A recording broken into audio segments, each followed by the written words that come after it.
क्या PM Modi over confidence में बैठे रह गए और भारत के सामने वह सब कुछ होता चला गया जो बिल्कुल भी नहीं होना चाहिए?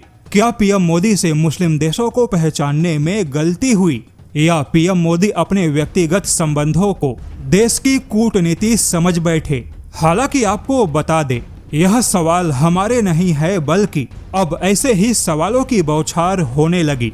जैसा कि पिछले कुछ दिनों से द गार्जियन या द हिंदू जैसी मीडिया के अलावा दुनिया भर के कई वामपंथी विचारधारा के जानकारों ने दुनिया के कई मंचों पर पीएम मोदी को निशाना बनाया। हालांकि वामपंथी और दुनिया की कुछ गिनी चुनी मीडिया, जिसमें तुर्किश मीडिया भी शामिल है, उन्होंने पाकिस्तान का नाम लेकर पीएम मोदी और भारत की कूटनीति का मजाक बनाया। जैसा कि भारत के कूटनीति का एक बड़ा लक्ष्य है दुनिया के सभी बड़े मंचों पर पाकिस्तान को कूटनीतिक तौर पे अलग थलग करना है, और भारत को भरोसा था कि मुस्लिम देशों के मंच पर भी पाकिस्तान का महत्व और प्रभाव कम हो चुका है।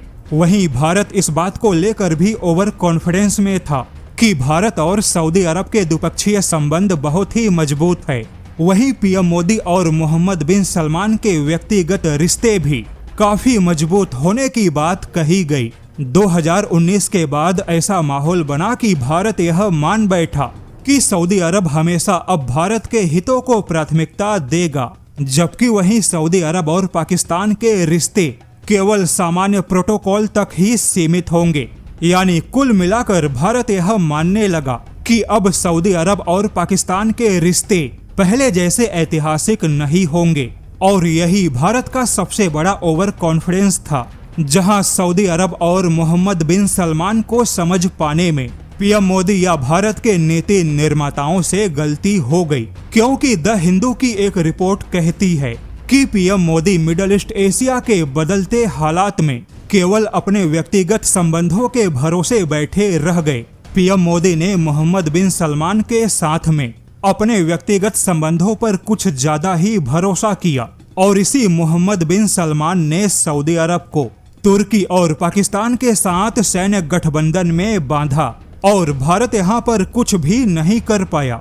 जबकि भारत और पाकिस्तान की दुश्मनी को सऊदी अरब बहुत ही अच्छे से जानता है, लेकिन सऊदी अरब यही नहीं रुका और भारत के दोनों ही दुश्मन यानी पाकिस्तान के अलावा तुर्की को भी अपने सैन्य गठबंधन में शामिल किया। अब देखा जाए तो जिस पाकिस्तान की कोई हैसियत नहीं थी, जो पाकिस्तान सभी वैश्विक मंचों से खत्म हो रहा था, उसी पाकिस्तान को सऊदी अरब ने सैन्य गठबंधन में शामिल करके बहुत ही बड़ा महत्व दे दिया। ऐसा महत्व जो कि भारत के लिए सीधे चुनौती होगा, जो कि भारत के कूटनीति के बिल्कुल विपरीत है। हालांकि अभी तक सऊदी अरब ने भारत की चिंताओं का समाधान भी नहीं किया। यानी सऊदी अरब के सैन्य गठबंधन को लेकर भारत की जो चिंता है, जैसे कि अगर भारत और पाकिस्तान का युद्ध हुआ, जो कि आज नहीं तो कल होगा, तो ऐसे में सऊदी अरब किस भूमिका में खड़ा होगा या सऊदी किस प्रकार से पाकिस्तान की सहायता करेगा। भारत की ऐसी तमाम चिंताओं के बारे में फिलहाल सऊदी अरब ने खुलकर कोई जानकारी नहीं दी।